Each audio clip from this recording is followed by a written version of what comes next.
Dis vandag Wêreldvigsdag en van die mees skokkende statistiek rondom die gevreesde HIV-virus is dat 13,5 miljoen mense wêreldwyd reeds as gevolg daarvan gesterf het. Die HIV-virus diskrimineer nie. 'n Voorbeeld daarvan is Dominee Christo Greiling wat al 11 jaar daarmee saamleef. As hemofilie-leier het hy die virus deur 'n bloedoortapping opgedoen en in Desember verlede jaar is hy met vigs gediagnoseer. Na kuier by hom en sy vrou Liesel sien 'n mens die vigsleier deur 'n ander bril.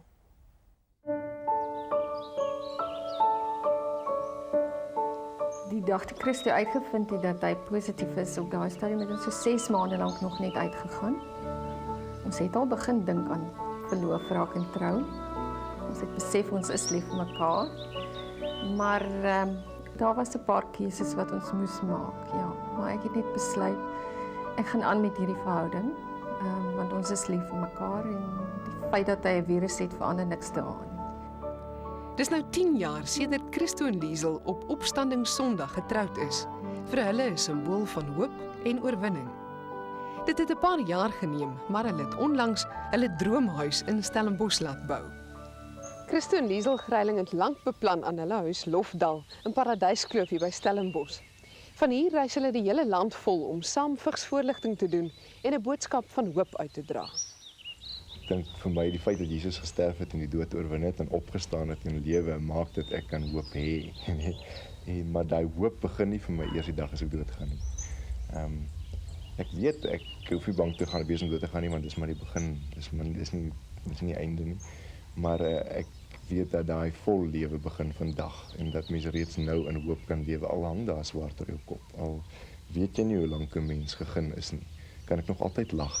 Ek hoef nie te lyk asof ek in sielemoedwater gedoop is nie. Christo glo daaraan om elke dag te geniet. Hy sing graag en was destyds deel van die Bosch Troubadours wat die Crescendo kompetisie gewen het.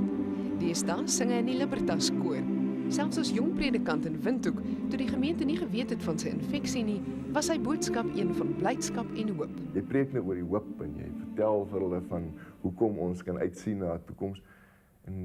Maar jy weet soms jy kan vir die ouens sê, hoekom is dit vir jou so belangrik? Ek wil die ouens dit vir jou kyk en hulle is vir hulle ou nuus. Maar ek het soms gewens, ek kan regtig vir hulle sê, maar ek voel dit in my lyf. En ook in die sleg ding van dat jy hierdie front voorgooi van alles is okay en dit is nie altyd nie. Jy wil soms net vir iemand sê, ek is bietjie bekommerd. En op 'n stadium het ons ook agtergekom, mense glo nie vigs is 'n werklikheid nie. Dit is altyd iemand anders se probleem. Wit ouens dink is 'n swart probleem, swart mense dink is 'n wit probleem. En ek het al gevoel dat ek graag 'n getuie wil wees. Ek wil graag 'n boodskap van hoop uitdra. En vir mense wys dat iemand wat HIV positief is 'n normale mens. Ek bedoel, hy's nie anders as enigiemand anders nie en dit kan jou buurman wees en dit kan jou familielid wees. Dit is enigiemand. Wat is julle verhouding met die kerk en van hulle weer na julle? Ek het regtig gevra dat die kerk nooit enigstens ons veroordeel het of gevra het dat ons nou moet gaan uit die kerk uit omdat ek HIV positief is of enigiets. Ons het baie ondersteuning gekry. As ek daar kan byvoeg, ons was nogal bang om uit te kom met die feit dat hy positief is en dit was in 'n preekgeleentheid. En ons was na die tyd verstom oor die hoeveelheid ondersteuning. Ek dink dit was vir ons maklik, want mense het onmiddellik geweet, Christo het nou hierdie HIV hierdie bloedprodukte gekry. My ervaring is dat die kerk ontsaglik veroordelend is. En dit is verskriklik verkeerd. Dit is vir my verskriklik hartseer dat mense wil eers weet, of die kerk wil eers weet, hoe 'n persoon geïnfekteer geword, voordat hy bereid is om te gee. En ek dink dit is absoluut anti wat die kerk behoort te wees. En ek dink daar is 'n groot stuk werk waar die kerk moet leer wat regtig empatie, compassion is. Om dit regtig te begin demonstreer en nie te vra hoe 'n persoon geïnfekteer geraak het. En nie te weet skuldig onskuldig nie, want dit maak nie saak nie. Christo en Liesel het 'n gastehuis begin, ook as langtermynplan, sodat Liesel van daar af na hom kan kyk as hy siek begin raak. Maar dit lê nog in die toekoms. Nou hou hulle saam werkswinkels en seminare by onder andere jeuggroepe en skole. Die inligtingsprogram word deur 'n versekeringsmaatskappy geborg. Ons projek saam met Mutual het ontsaglik mooi ontwikkel, waar ons aanvanklik klein goedjies hier en daar gedoen het en praatjies gelewer het 'n mens nou begin voel maar mens moet goeders begin doen. Die probleem raak so groot dat mens nou goed moet doen wat gaan baie meer vermenigvuldig. So in plaas van klein praatjies hier en daar, moet jy liewers dat 'n klomp leiers aktiveer om juist daai boodskap te gaan uitbrei. Dis waar ons nou is en dit werk ongelooflik.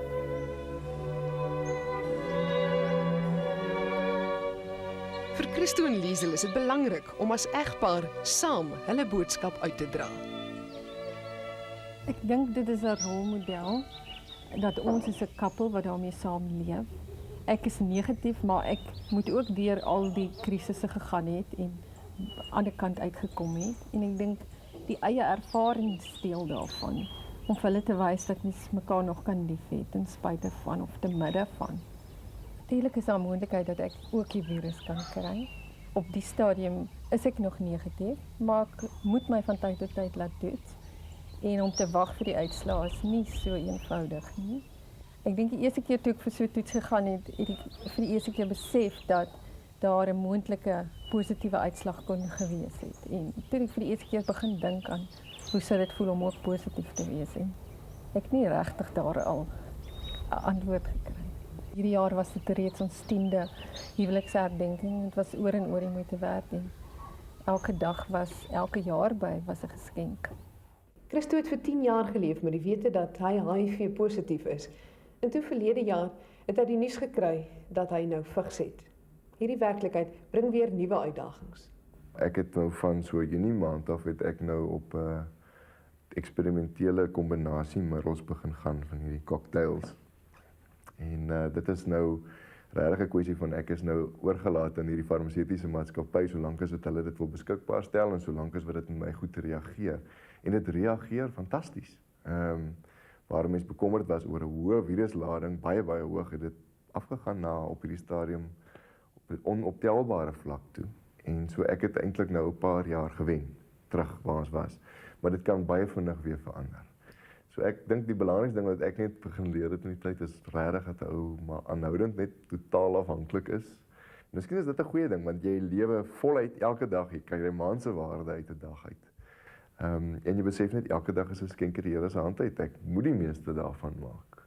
Maar so 'n nuus, so goeie nuus is 'n laattelling, virustelling, sit jou weer voor nuwe keuses. En nou word jy gedwing om verder weer te dink.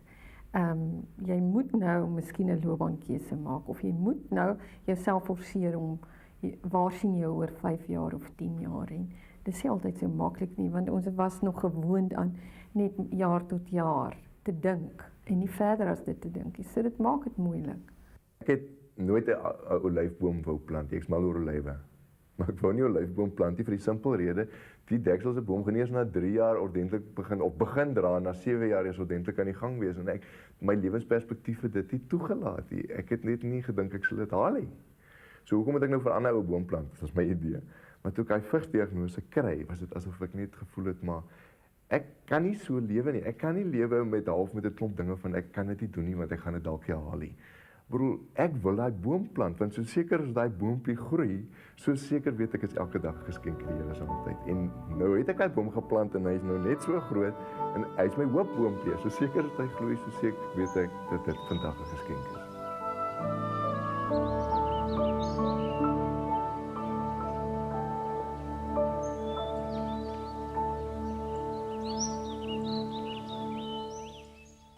Christo en Liesel is regtig 2 dapper en uitsonderlike mense en hulle doen ongelooflike werk om die stigma wat daar steeds rondom vigs is te help verwyder.